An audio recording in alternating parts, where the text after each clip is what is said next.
Hi everyone, कैसे हैं आप लोग। आज हम स्टार्ट करने जा रहे हैं इम्यूनोलॉजी। और जो हमारा आज का लेक्चर रहेगा, बेसिक सा लेक्चर रहेगा। ठीक है, इम्यून सिस्टम के बारे में समझते हैं और देखते हैं इम्यून सिस्टम कहाँ से स्टार्ट हुआ। ठीक है, इसका जिक्र कहाँ से स्टार्ट हुआ तो यहाँ पे लिखा है हिस्टोरिकल पर्सपेक्टिव और इंट्रोडक्शन टू इम्यून सिस्टम। ये पढ़ना है हमें। ठीक है, चलिए स्टार्ट करते हैं।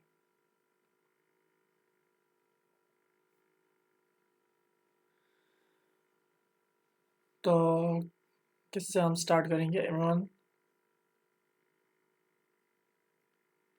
सिस्टम से स्टार्ट करते हैं। जो इम्यून सिस्टम है, ये एक कॉम्प्लेक्स नेटवर्क है। कॉम्प्लेक्स नेटवर्क ऑफ सेल्स, ठीक है, टिश्यूज और ऑर्गन्स और मॉलिक्यूल्स। ठीक है, जो हमारे पास इम्यून सिस्टम है, ये क्या है? एक कॉम्प्लेक्स नेटवर्क है सेल्स का, टिश्यूज का, ऑर्गन्स का और मॉलिक्यूल्स, जो कोलैबोरेटिवली फंक्शन करते हैं। ठीक है, मिलकर फंक्शन करते हैं और हमारी बॉडी को डिफेंड करते हैं। हमारी बॉडी को डिफेंड किससे करते हैं? हमारी बॉडी को डिफेंड करते हैं, किससे डिफेंड करते हैं? Against pathogenic organisms. ठीक, इसके साथ साथ जो एबेरेंट सेल्स है उनसे भी बचाता है, जैसे ट्यूमर। ठीक है, पैथोजेनिक ऑर्गेनिजम्स में क्या क्या कलर चेंज करते हैं? पैथोजेनिक ऑर्गेनिजम्स में क्या क्या, जैसे बैक्टीरिया है, ठीक है, वायरस है, और क्या है? फंगाई है और पैरासाइट। तो हमारी बॉडी को इनसे बचाता है। जो अबेरेंट सेल्स है, ये नॉर्मल सेल से डिफरेंट होती है। ठीक है, इसको जो काम करना होता है वो काम नहीं करती है, उसका उल्टा ही करती है। तो जो नॉर्मल कैरेक्टरिस्टिक्स होते हैं, ठीक है, वो बिल्कुल भी नहीं करती, उसका उल्टा ही करती। तो इम्यून सिस्टम क्या है? एक कॉम्प्लेक्स नेटवर्क है सेल्स का, टिश्यूज का, ऑर्गन्स का और मॉलिक्यूल्स का, जो हमारी बॉडी को डिफेंड करते हैं, कोलैबोरेटिवली फंक्शन करते हैं। ठीक है, और हमारी बॉडी को डिफेंड करते हैं पैथोजेनिक ऑर्गेनिजम्स और एबेरेंट सेल्स। तो बड़ा अहम रोल अदा करते हैं। एक तो मेंटेन करके रखते हैं होम्योस्टेसिस। ठीक है, मेंटेन करके रखते हैं होम्योस्टेसिस, और इसके साथ साथ इंश्योर करते हैं, इंश्योरिंग द सर्वाइवल ऑफ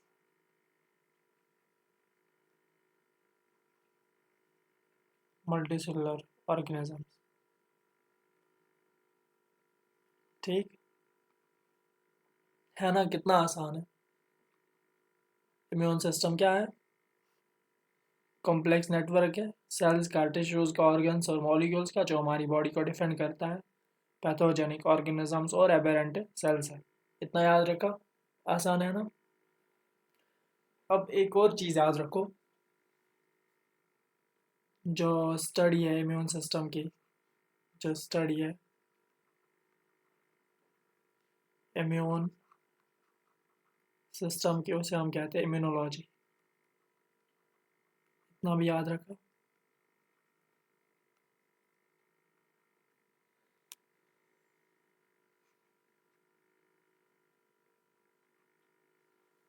अब अगर हम एक सिंपल भाषा में देखें, ठीक है, सिंपल भाषा में देखें इम्यून सिस्टम क्या है, हम ऐसे लिख सकते हैं इम्यून सिस्टम क्या है? इम्यून सिस्टम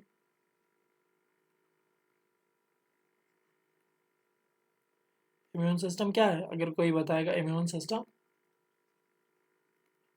क्या है, हम उसको सिंपल सा जवाब देंगे। इम्यून सिस्टम हम बताएंगे हमारी बॉडी को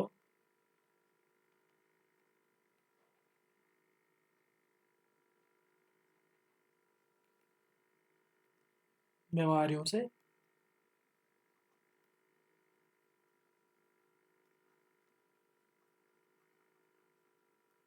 बचाता है। इम्यून सिस्टम वो है जो हमारी बॉडी को बीमारियों से बचाता है, ठीक है। तो इसकी उर्दू, हिंदी, कुछ भी बताओ, ठीक है, उसकी डेफिनेशन है। एक सिंपल सी डेफिनेशन, थोड़ा सा अगर हमें कंसेप्ट पता होता है कभी किसी चीज़ का तो कितना आसान होता है, ठीक है। फिर चाहे वो एग्ज़ाम्स हो या किसी और जगह, कंसेप्ट पता हो तो इंसान फिर खुद लिख पाता है। तो इतना याद रखो, इम्यून सिस्टम क्या है? सुना होगा, सुना होगा आप लोगों ने, क्या सुना होगा? हम अक्सर कहते हैं, क्या कहते हैं हम अक्सर, क्या कहते हैं?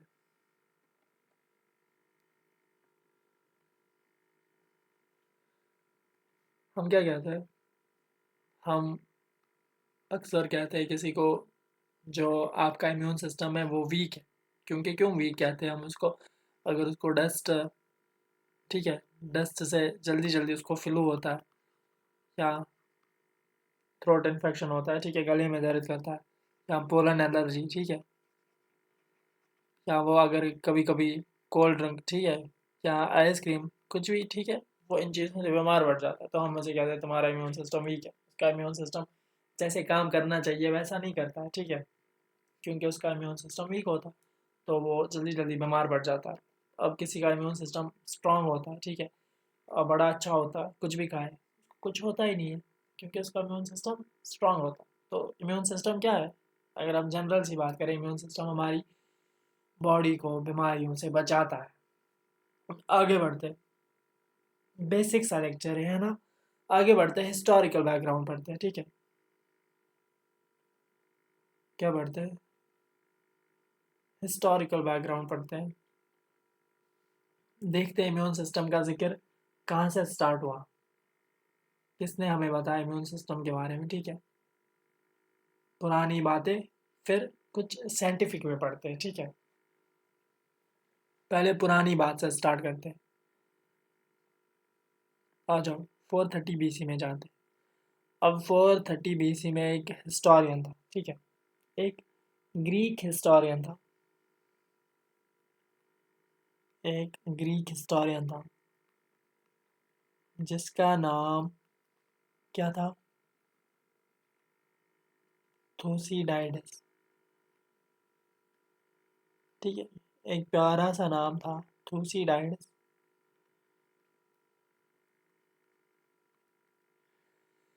अब इस जो ये हिस्टोरियन थे थूसीडाइडस जनाब, इसने क्या बताया हमें? ये कहाँ पे थे? एथेंस में। अब जो एथेंस है आज के ज़माने में, ये जो हमारा ग्रीस है, एथेंस क्या है? कैपिटल है उसका, और लार्जेस्ट सिटी है ग्रीस की, ठीक है। इतना याद रखा, एथेंस, ठीक है। लेकिन हम 430 BC में, थोड़ा सा मैंने आज का बता। एथेंस क्या है? ग्रीस की कैपिटल है। मुझे भी नहीं पता था, मुझे पता चल गया, मैंने आप लोगों को भी बताया। तो चले, तो जो थूसीडाइडस था, इसने क्या देखा? वहाँ पे ना एथेंस में एक बीमारी हुई थी, प्लेग, ठीक है। इसने देखा इस प्लेग से क्या हो रहा है, दो तरह के लोग, यहाँ पे भी दो तरह के लोग। अब कुछ बेचारे जिनको ये बीमारी लग रही है और वो मर रहे हैं, डेड, ठीक है। अब कुछ ऐसे बंदे हैं जिनको ये बीमारी लग रही है और वो सरवाइव कर लेते हैं, यानी रिकवर हो रहे हैं, और इन्फेक्टेड नहीं हो रहा है, उनको ये दोबारा नहीं लग रही है, ठीक है। ये परेशान हुआ, इसको नहीं पता था कोई चीज़ होती है, इसने बस लिखा है अपनी बुक में। इसने बताया इस दिन बीमारी वहाँ पे लग रही थी लोगों को, मर रहे थे लोग, मर रहे थे, और कुछ बच रहे थे, लेकिन वो बच रहे थे, उसके साथ साथ उनको दोबारा नहीं हो रही थी वो। तो ये क्या है, ठीक है। मतलब इसने किसके बारे में बताया था, इसने इम्यून मेमोरी के बारे में बताया था, लेकिन इसको इम्यून मेमोरी के बारे में पता नहीं था। जो हम इम्यून मेमोरी आज पढ़ते हैं, इसको उस दिन पता नहीं था, लेकिन इसने इसी के बारे में पढ़ा, ये बताया था हमें। तो यहाँ से स्टार्ट हुआ। इसने 430 BC में इस बंदे ने देखा, अरे यार, अगर इनको ये लग रहा है, इसको भी लग रहा है, लेकिन ये मर रहा है, ये बच रहा है, ये क्यों बच रहा है? इसके बॉडी में कुछ ना कुछ तो है जिससे ये बच रहा है। इसके बॉडी में क्या था, इम्यून मेमोरी था, यानी इसका इम्यून सिस्टम स्ट्रांग था, ये इससे सरवाइव कर पाया, ठीक है। इसका जो इम्यून सिस्टम था, इसने इसको इससे बचाया, ठीक है। 430 BC में गए, एक हिस्टोरियन ने हमें ये बताया। आगे बढ़ते हैं, आगे बढ़ते हैं और 10th सेंचुरी में आते हैं।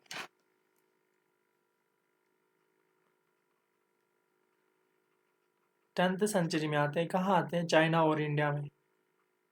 चाइना और इंडिया में याद रखो, इतना ही याद रखो, यहाँ पे ना एक अर्ली मेथड था, ठीक है, वेरियोलेशन, जो किसके लिए करते थे, एक इम्यूनाइजेशन थी जो चिकन पॉक्स के लिए करते थे, ठीक है, इम्यूनाइजेशन जो चिकन पॉक्स के लिए करते थे, इतना भी याद रहा, ठीक है। अब आते हैं हम साइंटिफिक इम्यूनोलॉजी में। ये तो पुरानी बात है, ऐसा लोग करते थे, जैसे हमारे घर वाले बताते हैं कभी कभी, पुराने ज़माने में, ठीक है, दादू दादी वगैरह ये कहते हैं पुराने ज़माने में ऐसा लोग करते थे। तो अभी हम किस ज़माने में थे, पुराने ज़माने में, ठीक है, लोग ऐसा करते थे।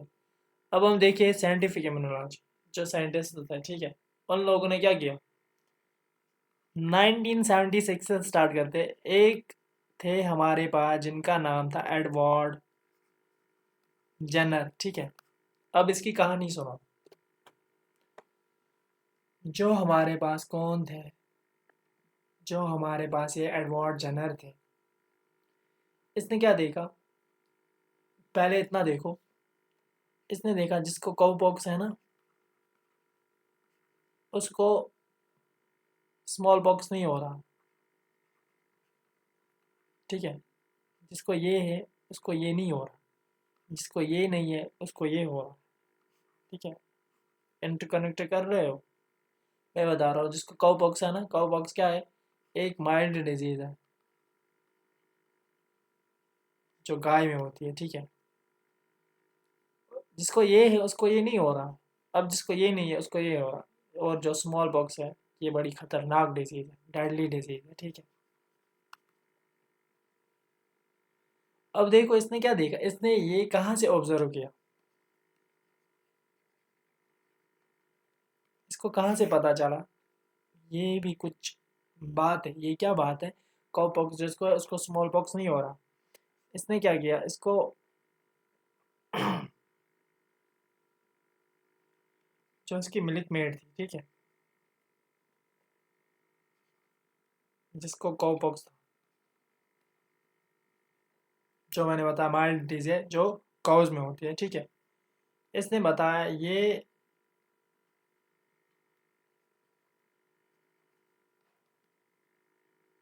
क्या हो सकता है, इम्यून हो सकता है किसके लिए, स्मॉल पॉक्स के लिए। अभी इसको ऐसा लगा, इसने नहीं बताया ऐसा है, अभी इसको ऐसा लगा, क्या लगा, जो काउ पॉक्स है, ठीक है, यानी ये गाय के पास जाती थी, ठीक है, और दूध वगैरह कलेक्ट करती थी, और उसी के साथ साथ इसको काउ पॉक्स हुआ था। इसको इससे कोई नुकसान नहीं है काउ पॉक्स से, ठीक है। थोड़ा सा वो हाथों में ये वो रैश वगैरह आते हैं, ठीक है। तो इसने इसको लगा इसको काउ पॉक्स है, ठीक है, इसको स्मॉल पॉक्स नहीं हो रहा है, इसने देखा होगा ऐसे, ठीक है। तो महसूस महसूस महसूस कहाँ किया होगा, देखा होगा। तो काउ बॉक्स, इसको काउ बॉक्स है, और इसने सोचा ये स्मॉल बॉक्स के लिए इम्यून हो सकता है, ठीक है। अब इसने क्या किया, इसको देखने के लिए इसने एक्सपेरिमेंट किया। इसको अभी तक लगा, ठीक है, अभी तक इसको बस इतना लगा, जो ये मिल्क मेड है, फॉर एग्जांपल इसका नाम रखते हैं हम, क्या नाम रखते हैं हम, इसका नाम रखते हैं हम प्रिया, ठीक है। आज का नाम रखते हैं प्रिया रखते हैं, ठीक है। जो ये प्रिया है, इसको काउ पॉक्स है, और इसको स्मॉल पॉक्स नहीं होगा, ठीक है, इसको ये लगा। तो इसने ना इसके लिए क्या किया, एक हाइपोथेसिस, इसने क्या किया, इसने दिमाग में ही सोचा, आ, जिसको काउ पॉक्स हो, ठीक है, काउ पॉक्स उसको किससे बचा सकता है, स्मॉल पॉक्स से बचा सकता है। तो हम क्या लिखेंगे, इसने क्या सोचा, इसने सोचा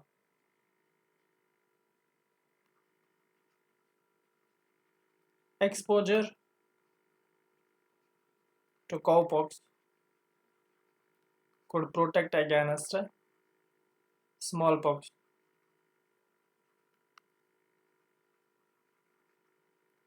ठीक है।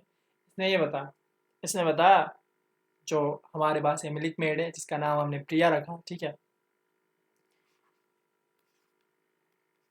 इसको काउ पॉक्स है, और इसको जो स्मॉल पॉक्स है इसको ये नहीं होगा, ठीक है, इसने ये बताया। अब ये तो इसने अभी बात बताई, ठीक है। कल को मैं भी बता सकता हूँ कोई बात, इससे ये नहीं हो सकता। जैसे आज कोई भी चीज़, ठीक है, घर वालों से पूछो, वो फेसबुक देखते रहते हैं, वो कहेंगे इस बीमारी का ये इलाज है। फेसबुक पे कोई भी आता है और कहता है इस बीमारी का ये इलाज है, ठीक है, कोई कुछ भी कह सकता है। तो इसने भी ये कहा, इसने अभी तक बस इतना ही कहा, इससे जिसको काउ बॉक्स हो सकता है उसको स्मॉल बॉक्स, काउ बॉक्स उसको, काउ बॉक्स क्या करता है, स्मॉल बॉक्स से बचाता है, ठीक है, इसने ये बताया। अब इसको ये प्रूव करना था ना, इसको प्रूव करना था, ये लोगों को बताना था, ठीक है। जो मैंने कहा ये मैंने सच कहा। तो इसने क्या किया, इसने एक्सपेरिमेंट किया 19 नहीं 1796 में, 1790, मैंने ये 1796 ही लिखा। हाँ, नहीं मैंने तो यहाँ गलत लिखा है, 1796। मैं भी सोचूं, मैं तो कुछ ही साल पीछे जा रहा हूँ। तो 1796 में इसने एक्सपेरिमेंट किया, ठीक है। इसने क्या किया, इसने काउपॉक्स ब्लिस्टर से, ठीक है, जो मैंने अभी कहा, जिसका नाम मैंने प्रिया रखा था, उसका असली नाम क्या है, उसका असली नाम है सारा नेल्मस, ठीक है। हमें नाम मिल गया उसका असली नाम, उसका असली नाम क्या है, सारा नेल्मस, जो मैं भूल गया था, अब मुझे याद पड़ा।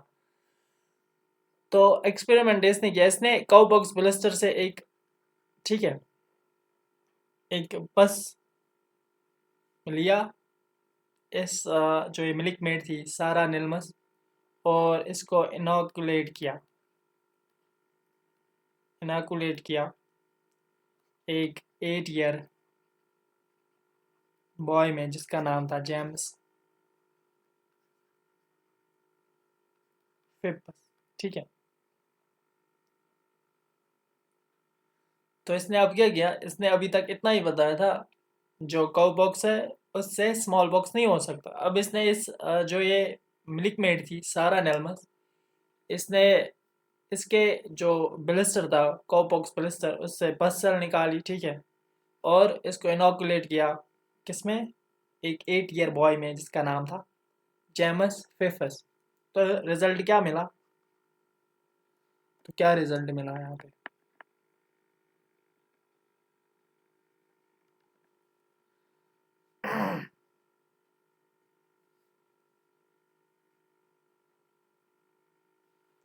तो हमें क्या रिजल्ट मिला,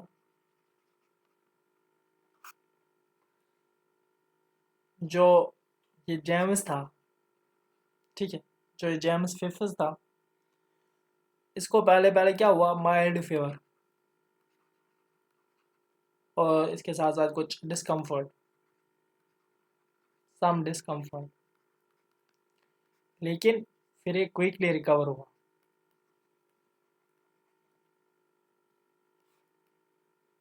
जो ये एडवर्ड जनर था, इसने क्या किया फिर, इसने इसको एक्सपोज किया स्मॉल पॉक्स, ठीक है, स्मॉल पॉक्स से, लेकिन जो ये लड़का था, 8 साल का लड़का था जेम्स, लेकिन इसको कोई इन्फेक्शन नहीं हुआ। इसने इसके इसके बाद जो ये रिकवर हुआ, फिर इसने इसको एक्सपोज किया,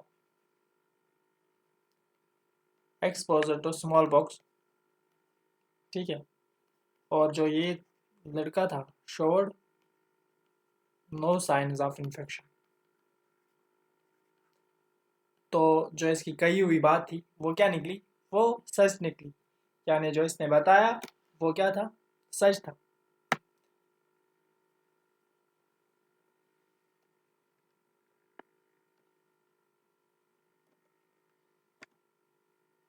फिर हम आगे बढ़ते हैं।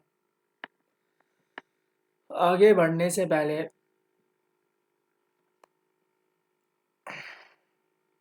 मुझे इस स्लाइड को क्लियर करना पड़ेगा। इतना याद रहा ना, जो मैंने एक कहानी बताई, कहानी मैंने क्या बताई, 430, फिर मैंने आपको यहाँ पे मैंने चाइना और यहाँ के लिखा था। फिर जो एडवर्ड जनर है,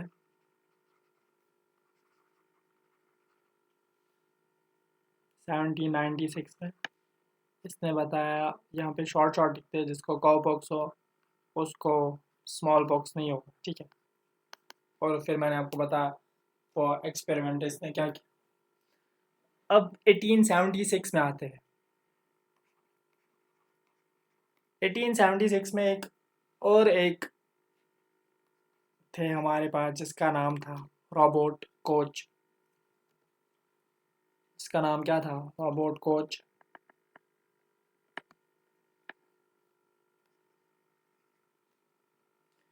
इसने क्या बताया, इसने identified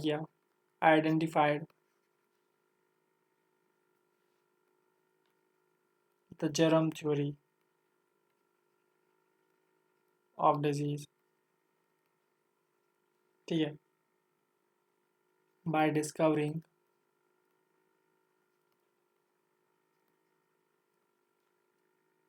anthrax bacillus.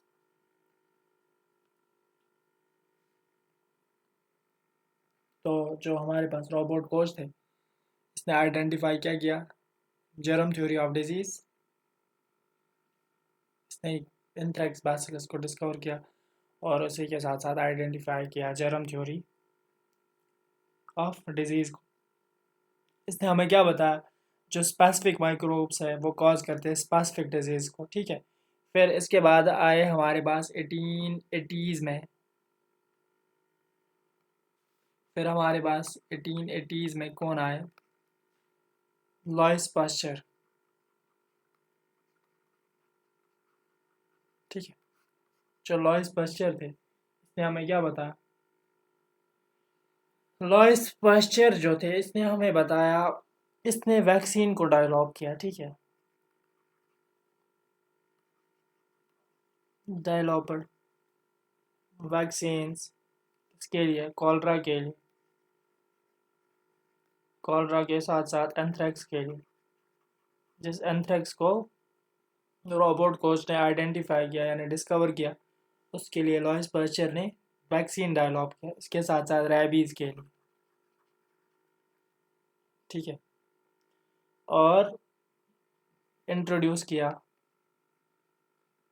Introduced the concept of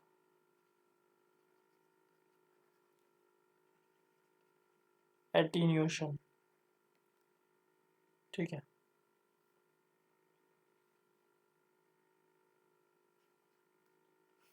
अब जो एटीन्यूएशन है इसका मतलब है रिड्यूस, ठीक है। अब किसी को रैबीज़ हुआ है, अब जब हम उसे हम वैक्सीन करते हैं ना, तो वो जो ये डिज़ीज़ है वो कम होती है, ठीक है, इसका इफेक्ट कम हो जाता है। तो कंसेप्ट ऑफ एटीन्यूएशन यानी रिड्यूस होना यानी इसने एक मॉडर्न वैक्सीन डेवलपमेंट का एक स्टार्टिंग, ठीक है, लॉयस पास्चर से स्टार्ट हुआ वैक्सीन बनाना ये वगैरह, ठीक है। इसी ने कॉलरा, एंथ्रेक्स, रैबीज, ठीक है, ground work for modern vaccine development Louis Pasteur ने स्टार्ट किया। फिर आगे बढ़ते हैं, आगे बढ़ते और एक टॉपिक पढ़ते हैं, cellular versus humoral immunity debate, इसके बारे में थोड़ा समझते हैं, ठीक है। अब जो 1883 में आते हैं, 1883 में हमारे पास एक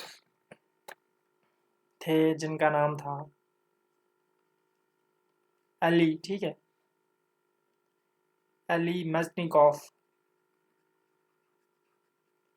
इसने डिस्कवर किया फैगोसाइटोसिस, डिस्कवर्ड फैगोसाइटोसिस, और इसके साथ साथ प्रपोज किया, क्या बताया हमें, जो स्पेशलाइज्ड सेल्स है वो इंजेस्ट और डिस्ट्रॉय करती है पैथोजेंस को, ठीक है। इसने हमें बताया, प्रपोज किया, जो स्पेशलाइज्ड सेल्स है वो क्या करती है, इंजेस्ट करती है और इसके साथ साथ डिस्ट्रॉय करती है पैथोजेंस को, डिस्ट्रॉय करती है पैथोजेंस, यानी foundation of cell mediated immunity,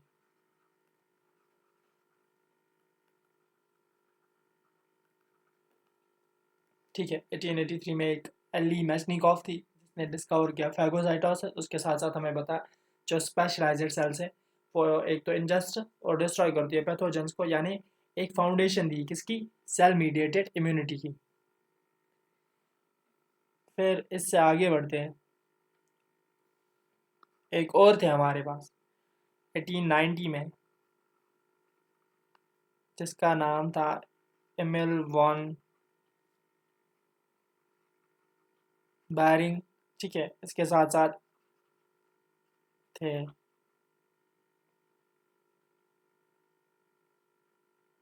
शिबासा बोरो, किता सातू, वाह क्या नाम है, बड़े अच्छे नाम होते थे पुराने ज़माने में, देखो कितने बड़े बड़े नाम होते थे। इन लोगों ने क्या किया, इन लोगों ने एंटी टॉक्सिन्स को डिस्कवर किया सीरम में, जो न्यूट्रलाइज करते थे डिप्थीरिया टॉक्सिन को, ठीक है, जो किसका बेसिस था, ह्यूमोरल इम्यूनिटी, ठीक है। इन लोगों ने क्या किया, डिस्कवर्ड एंटी टॉक्सिन्स इन सीरम, एंटी टॉक्सिन्स इन सीरम, जो न्यूट्रलाइज करते थे डिप्थीरिया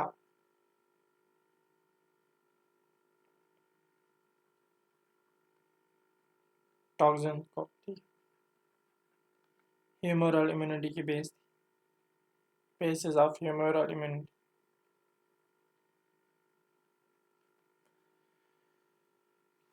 अब आते हैं हम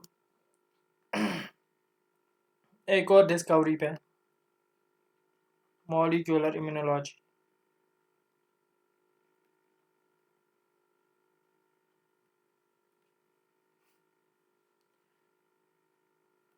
अब 1958 पे आते हैं, 1958 में हमारे पास थे फ्रैंक मैकफार्लेन बर्नेट। अब जो ये थे हमारे पास, इसने ना क्लोनल सेक्शनल थ्योरी, ठीक है, क्लोनल क्लोनल सेक्शन थ्योरी को प्रपोज किया, ठीक है। इसने हमें बताया स्पेसिफिक इम्यून रिस्पॉन्स कैसे जनरेट होते हैं। इसके बाद थे हमारे पास एक और 1975 में जॉर्ज कॉलर, और थे हमारे पास सीसर मिलिस्टीन। इन लोगों ने डेवलप किया मोनोक्लोनल एंटीबॉडी टेक्नोलॉजी, ठीक है। और इसी के साथ साथ एक और चीज़ याद रखो, फिर 21st सेंचुरी में क्या हुआ, इम्यूनोजेनेटिक्स, साइटोकिन बायोलॉजी, ठीक है, इम्यूनोथेरेपी और वैक्सीनोलॉजी, इनमें क्या हुआ, एडवांसेस, ठीक है, एडवांसमेंट हुआ। रेवोल्यूशनाइज्ड मेडिसन, ठीक है, इन चीज़ों से इम्यूनोजेनेटिक्स में साइटोकिन बायोलॉजी, इम्यूनोथेरेपी और वैक्सीनोलॉजी, इन लोगों ने रेवोल्यूशनाइज किया मेडिसन को, इस फील्ड को ही रेवोल्यूशनाइज किया। तो ये हमने हिस्ट्री के बारे में पढ़ा। किस उससे हमने स्टार्ट किया, एक हिस्टोरियन से हमने स्टार्ट किया, ठीक है, हिस्टोरियन से हमने स्टार्ट किया। कब, 430 BC से हमने स्टार्ट किया, 430 BC से हमने स्टार्ट किया। एक खाली सा पेज देखते हैं, ठीक है, यहाँ पे लिखते हैं 430 BC से हमने स्टार्ट किया, ठीक है, और 21st सेंचुरी, इतनी हिस्ट्री हमने पढ़ी।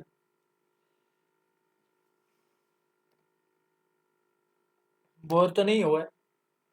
एक और टॉपिक पढ़ते हैं, मुझे लग रहा है general organization of the immune system, ये वाला टॉपिक पढ़ते हैं। और फिर इसके बाद हमारे पास कितने टॉपिक्स रहेंगे, इसके बाद हमारे पास कितने टॉपिक्स रहेंगे, एक रहेगा development and maturation of the immune system, और इसके बाद मैकेनिज्म्स ऑफ इम्यून रिस्पॉन्स और types of immunity, functional significance of the immune system और क्लिनिकल एंड फिजियोलॉजिकल रेलिवेंस। तो ये सारे टॉपिक्स हैं हमारे पास। एक और टॉपिक पढ़ते हैं, देखते हैं कितना टाइम हो। एक और टॉपिक, एक और अभी कितना टाइम हुआ, 32 मिनट्स, ठीक है, एक और टॉपिक हो जाएगा 40 मिनट्स तक, फिर इससे आगे कल पढ़ते हैं। एक और टॉपिक जो हमारे पास है वो क्या है, general organization of the immune system. कौन सा टॉपिक है, general organization of the immune system.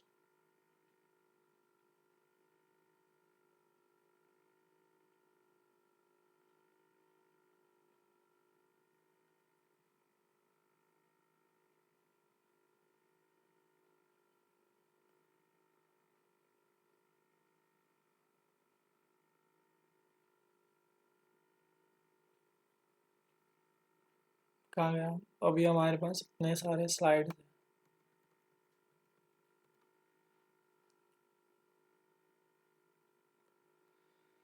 ये वाला टॉपिक पढ़ते हैं। अब जो हमारे पास ये इम्यून सिस्टम है, ठीक है, इम्यूनिटी है, इसके दो major branch, two major branch. कितने ब्रांच है, दो मेजर ब्रांच है। एक आता है इसमें इन्नेट इम्यूनिटी,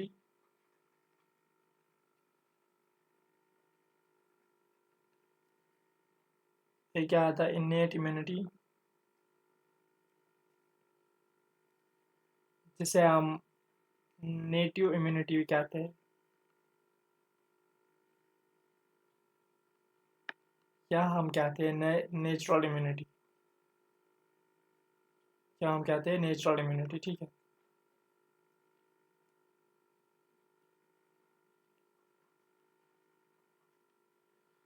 तो जो इन्नेट इम्यूनिटी होती है, प्रेजेंट एट बर्थ, ठीक है, स्टार्टिंग से ही होती है।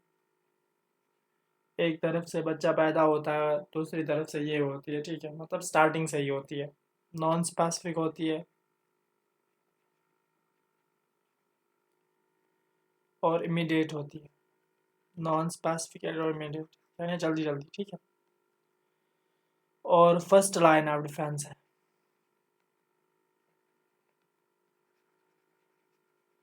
इतना ही नहीं पढ़ना हमें, अभी और पढ़ना है इसके बारे में हमें, ठीक है, बस ओवरव्यू है। और है हमारे पास एडेप्टिव इम्यूनिटी। और क्या है हमारे पास? एडेप्टिव इम्यूनिटी, ठीक है, जिसे हम कहते हैं एक्वायर्ड, क्या, जिसका दूसरा नाम है स्पेसिफिक।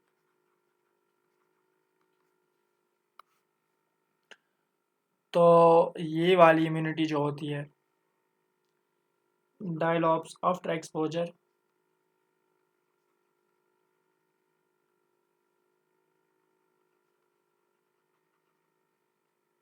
एंटीजन स्पेसिफिक है, और इसे हम, में क्या होता है, involve memory formation.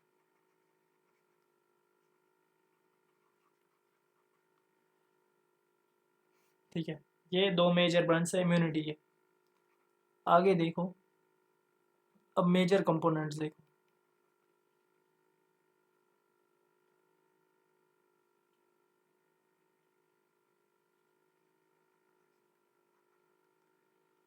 Major components, major components में क्या क्या है?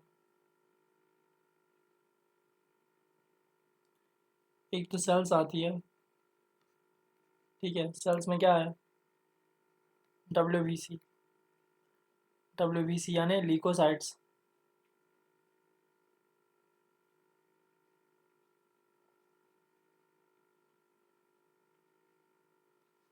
ल्यूकोसाइट्स में कौन कौन सी है? लिम्फोसाइट्स है, लिम्फोसाइट्स के साथ साथ मोनोसाइट्स है, मैक्रोफेज है, न्यूट्रोफिल्स है, इसेनोफिल्स है, और बेसोफिल्स। ये डब्ल्यू बी सी में सेल्स है, ठीक है। ऑर्गन्स देखो, ऑर्गन्स में आते हैं प्राइमरी लिम्फॉइड ऑर्गन्स, और इसके साथ साथ आते हैं सेकेंडरी लिम्फॉइड ऑर्गन्स, ठीक है। प्राइमरी लिम्फॉइड ऑर्गन्स में क्या क्या आता है? बोन मैरो आता है, और थाइमस आता है।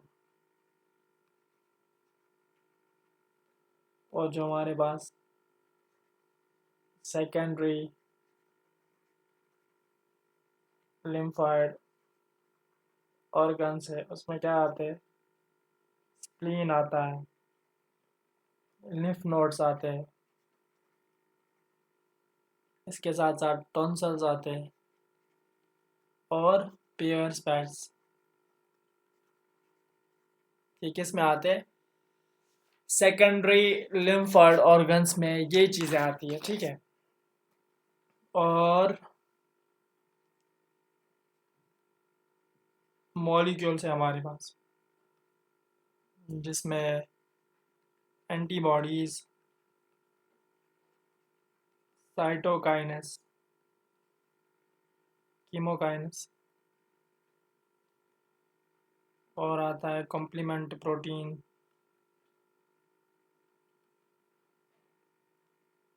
और आते हैं मेजर कंपैटिबिलिटी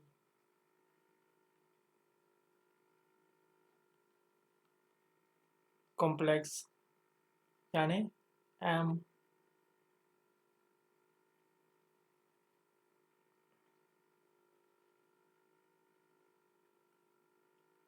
हिस्टो में भूल गया,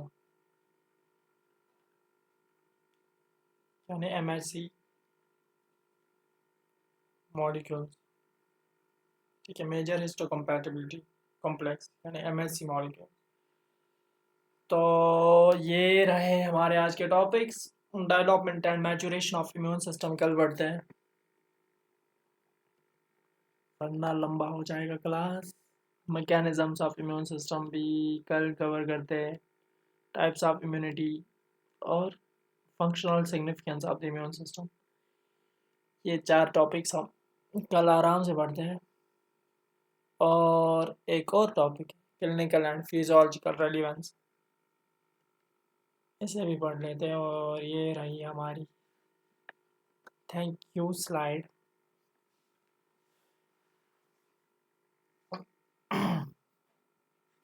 आज के जो हमने टॉपिक्स पढ़े, उम्मीद है आपको समझ आया होगा। और अगर आपको समझ आया हो तो वैसे तो आया होगा, सिंपल सा था, ठीक है, अच्छे से मैंने समझाया। तो क्या करिए, कमेंट में ज़रूर बताइएगा हमें समझ आ गया, ठीक है। मिलते हैं कल के लेक्चर में, उसमें हम ये 4 चीज़ें कवर करते हैं। और फिर मैं आगे का आपको बताऊँगा आगे क्या पढ़ेंगे हम, कौन से टॉपिक्स पढ़ने वाले हैं हम। तो अच्छे से पढ़ाई करते रहें और मिलते हैं अगले लेक्चर में।